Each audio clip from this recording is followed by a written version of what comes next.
Good evening.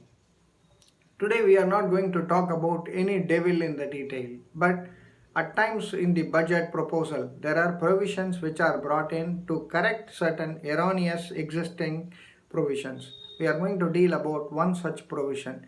Section 115 BBD, if you recollect, gave a concessional rate of 15% on dividends which are received from foreign companies by Indian companies or domestic companies.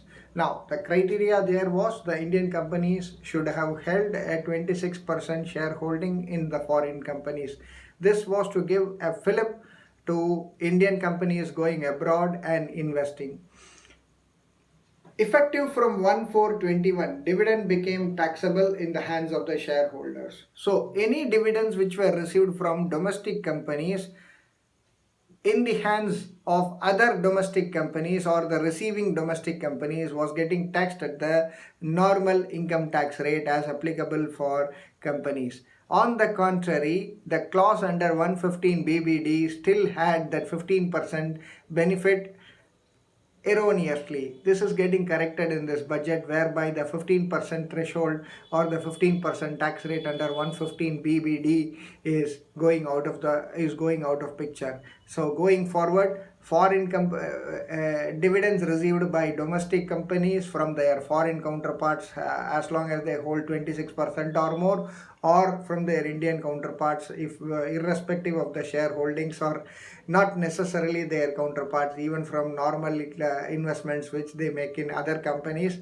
all that will be taxed in the normal way in the hands of the Indian company.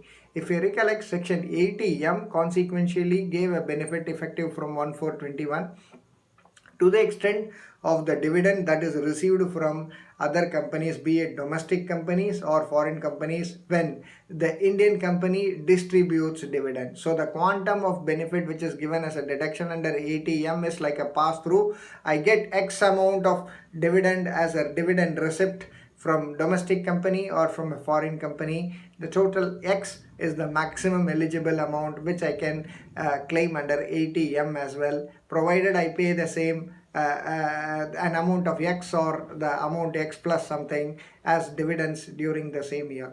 This is the existing 80M to be read with 115 BBD. So this is a correction of the error that was existing in the statute. Now, what this flows out or what this triggers indirectly is, we have read in financial management that an entity will think of distributing dividends as long as its internal rate of return is less than the market expected rate of return. This is because the entity will start considering the fact that if I distribute dividends, then it will go to the hands of the investors, and the investors will replow it back into the economy, which can give a better yield than my own company. Thereby it can bring in a greater wealth creation in the overall economy, resulting to a overall ballooning effect or a multiplier effect even for my entity.